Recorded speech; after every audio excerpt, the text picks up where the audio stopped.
p.m. Eastern for a First Take primetime special. And to help us get ready for the big fight is a two-weight world champion and has been ranked as the world's best pound-for-pound boxer by the Ring Magazine and the Transnational Boxing Rankings Board since March 2017. Please welcome Andre Ward to the desk. Yes, look, we gotta get straight to just your dominance. Walk us through that TKO of Sergey Kovalev. I mean, it was a great performance. Just not for myself, but my team, Virgil, my coach, man. He got me prepared. You know, the first fight was really, really close. Found myself in a place I really don't like to be, which is the canvas. Mm-hmm. But it was early. You know, I felt like I showed the heart of a champion, got up. My coach, he kept me focused, and we took care of business. So now they're saying controversy. Okay, some people thought he won. Some people thought I won. So the natural thing is to do it again. So we did it again, and we just took care of business. We executed, and the fight happened just like we thought it was going to happen. I sat there. I was at his first professional fight in San Jose. Yes. And, you know, he's a little cocky. So understand who you're dealing with. Confident. And he got hit, and I saw his eyes get glassy. And that's the best thing about him, is that once that happens, it seems like that little man inside of his head straightens out and gets out. Yeah. Okay, so what's going to happen? We got Pacquiao going against Horn. Pacquiao throws 1,000 punches in 1 minute. Who's going to win this fight? I mean, in boxing, you never know. You know, anything can happen. But, you know, you talk about that glassy-looking eye. Yeah. You know, Horn may have that before the first punch is thrown, just because of the level of this fight, the magnitude of it. And, yes, it's in his home country, but he's fighting a legend in Manny Pacquiao. So, first and foremost, can he get past that? Can he not have the deer in the headlights type of thing going on? If he can get past that and try to execute his game plan, he still got trouble. Because he's fighting Manny Pacquiao, and Manny Pacquiao's getting older, but he's still got a lot left in the tank. And if Horn can pull this off, it's going to be a colossal upset. Okay, so as long as we're working our way through big fights coming up, let's do the one everyone's talking about, Floyd versus Conor. But I don't want to do this, okay? The easy, boring conversation is it's a fraud, there's no way for Conor to do a thing. Let's do this. Tyson Fury says 35 seconds, Conor can knock him out. That's his only path. If I put you in Conor's corner, okay? Now you have a job to do and you got to earn your money. And I'm assuming Conor wants to earn his money as well, meaning he wants to put on a fight, not just a show. How do you coach him to win that fight? I mean, what's the prayer? It's a prayer, fine. It's a Hail Mary from the 1-yard line. It's whatever it may be. We can all say those things. But what is that Hail Mary? Well, I think, you know, I like the fight. You know, it's not my job to promote it. You know, I don't have any vested interest. But as a fight fan, you know, of MMA and boxing, like, I like the fact that Floyd is doing something unique, you know, for number 50. I think he's earned the right to do whatever he wants to do in a boxing ring. And I applaud Conor for taking this risk and saying, look, I'm an MMA legend, but we're going to do it on your terms, all boxing. So, and then when you're making upwards of $100 million, is there really any losers? But tactically in the fight, I don't think this is going to be as easy as people think. Ultimately, you know, I'm a Floyd Mayweather. Oh, easy for Floyd, as everybody thinks? As easy for Floyd Mayweather.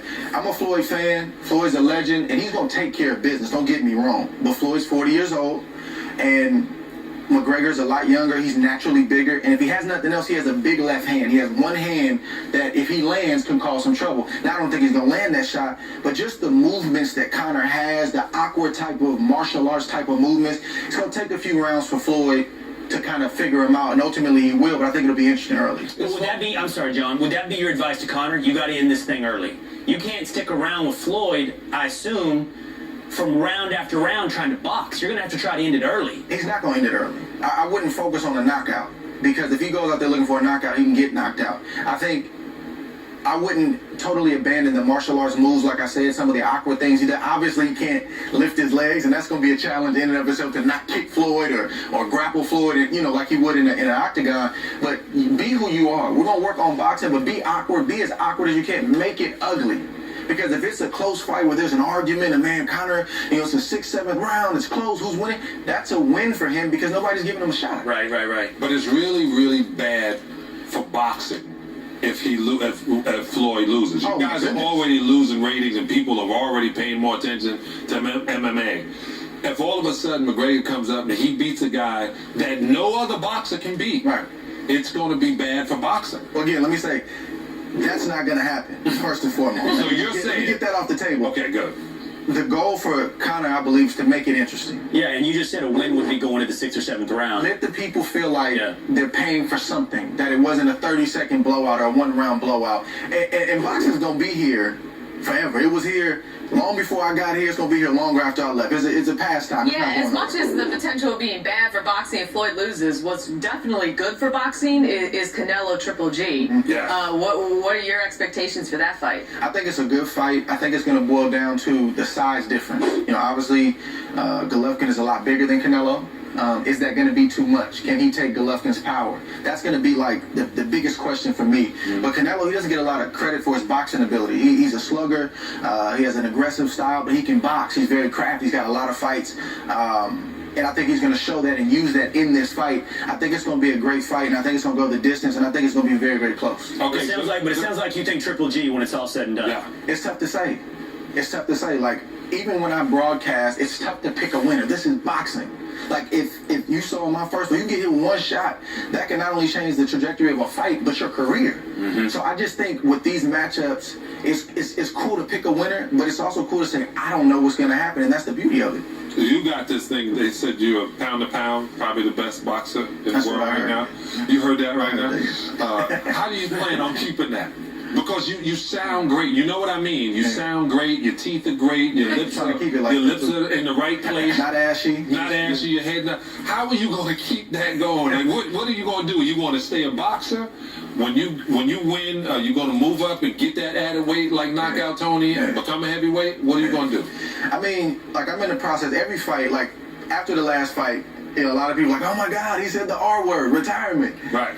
And really, that's the process that I go through after every fight. You know, I've had an injury history. It'll be 23 years that I've been in this sport come December. So every fight, I process how I feel. I talk to my wife. I check my body out. I mean, how do you think you can keep going? I just shared it with the world. I was just honest. So that wasn't anything new. I just happened to share it with everybody. I'm going to go through the same process now. I'm going to process how I feel. I'm less than 2 weeks away. And my coach is talking about fighting heavyweights. I'm like, can I get a week? Can I take a vacation? But that's how the boxing world works. They're about what's next. So I'm going to let my team work on opportunities, and I'm going to just kind of process and see how I feel. Such a rapper. He's going to let his team work on Whatever you decide, if you ever want a future in television, you've kind of proven that you hold that down. And actually, you're going to be all over our airwaves tonight because you're back for our primetime special with Stephen A. and Max. Yeah, me and Stephen A. got to talk. Oh, believe that. You and Stephen A. will talk. He'll have a lot to say since he's been on vacation. So tune into that tonight at 8 p.m. Eastern. Thank you. Thank you so much. Appreciate it. All right, coming up, Ezekiel Elliott.